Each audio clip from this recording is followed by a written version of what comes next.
ইয়াত মাটিপুং গেছ গোডাউনত ইয়াত অহা মেইন কাৰণটো হ'ল যে আমি বহুত দীৰ্ঘদিনীয়া দাবী বুলি ক'ব লাগিব ইয়াত আমি বহুত মাহৰ পৰা ইয়াত লাগি আছোঁ লগাৰ মেইন কাৰণটো হ'ল ইয়াত কিছুমান মিয়াই অবৈধভাৱে ইয়াত বসবাস কৰি আছে এই বিষয়টো লৈ পেলাই আমি যোৱাবাৰো কিবা প্ৰতিবাদ কৰিছিলোঁ তাৰপিছত আমি এয়াৰ অফিচতো তাত আমি এটা কমপ্লেইন দিছিলোঁ কমপ্লেইন দিয়াৰ পিছত তাৰপিছত আকৌ আমি আজি মালিক লগত কথা পাতি পেলাই তথা মালিকৰ নাম হ'ল প্ৰজিত লংথাছা তেখেতৰ লগত কথা পাতি পেলাই আমি ইয়াত উচ্ছেদ কৰিবলৈ আমি সক্ষম হৈছোঁ আমাৰ ইয়াত অলমষ্ট 7-8 মান্থছ হৈ গ'ল কাৰণ মালিকো ইয়াত নাথাকে মালিকটো আপোনাৰ হাফলঙত থাকে সেইকাৰণে কমিউনিকেশ্যন গেপৰ কাৰণে তেখেতৰ মাজত এটা কিবা গেপ থকাৰ কাৰণে কিবা অসুবিধা হৈছে আৰু কাৰ্বি আংলং হ'ল এটা জনজাতি অঞ্চল ইয়াত আপোনাৰ 6 শিডিউল ইয়াত নন ট্ৰাইবেল কেইটা মাটি কিনিবও নোৱাৰে ইয়াত তেওঁলোকে মাটি বেচিবও নোৱাৰে কিন্তু আমি দেখি আছোঁ কাৰ্বি আংলং বহুত ঠাইত তেনেকুৱা অবৈধভাৱে তেওঁলোকে বসবাস কৰি আছে কিছুমান ঠাইত আমি শুনিছোঁ অভিযোগো পাইছোঁ তেওঁলোকে মাটি কিনাও তেনেকুৱা আমি পাইছোঁ কিন্তু আমি ইয়াৰ পৰা আমি 4th টাইম হ'ল প্ৰথমত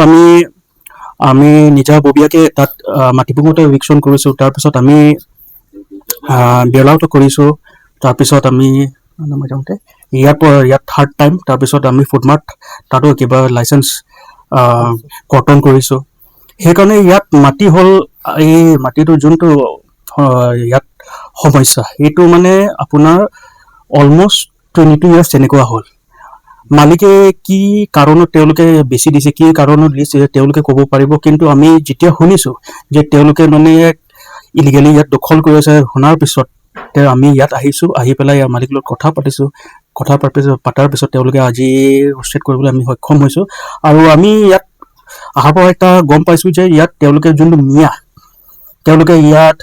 কেইবা ঘৰো বনাইছে বুলি আমি শুনি পাইছোঁ আপোনাৰ মাদ্ৰাছা কিন্তু মাদ্ৰাছা স্কুলতো আপোনাৰ অসমতো বেন কিন্তু তেওঁলোকে কেনেকুৱা কাৰণত তেনেকুৱা বনাইছে সেইকাৰণে স্থাপন কৰিছে সেই বিষয়েও লৈ পেলাই চৰকাৰে অলপ গুৰুত্ব দিব লাগে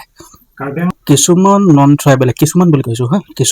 ট্ৰাইবেলে আমাক ট্ৰাইবেল মহিলাক তেওঁলোকে অস্ত্ৰ হিচাপে তেওঁলোকে ব্যৱহাৰ কৰি আছে কিহৰ কাৰণে তেওঁলোকে ব্যৱহাৰ কৰা তেওঁলোকে প্ৰথমত ইয়াত ব্যৱসায় কৰাৰ নামত আহিব তাৰপিছত তেওঁলোকে ইয়াত মাটি দখল কৰিব তাৰপিছত আমাৰ যোনটো পলিটিকেল ক্ষমতা তেওঁলোকে কাঢ়ি লয় আপোনালোকে চাগে দেখি পাইছে আমাৰ কাৰ্বি হাটৰ পৰা কিছুমান আপোনাৰ ৰাজনীতি আপোনাৰ ক্ষমতা গুচি গৈ আছে আপোনাৰ চাওক আপোনাৰ খেৰণি কপিলি সমষ্টিত Karbi Anglong land protection committee party আহিছে মিডিয়া থ্ৰুদি মই এতিয়া আমাৰ যেনেকুৱা হৈছে এইটো কথা ক'ব বিচাৰিছোঁ আৰু আগত যি হৈখিনি আহিছিলে এইবিলাক কথা ক'বলৈ বহুত আছে বোলে মাটিটো মোৰে হয় মাটি চব ডকুমেণ্টছ মোৰ লগত আছে হ'লেও মই এই সময়ত মানে চিটিউশ্যন দিয়া হোৱা সময়ত মুছলিমবিলাকে মই মাটি চমজাই গৈছিলে এই মাটিটো মানে ইমান বছৰ মানে 22 বছৰলৈকে মুছলিম হাতত আছিলে আজি লেণ্ড প্ৰটেকশ্যন কমিটি আহি পেলাই আমাক আজি আকৌ ইয়াতে চমজাই গৈছে যিকোনো খবৰৰ বাবে যোগাযোগ কৰক আমাৰ এই নম্বৰত 9181 307 2221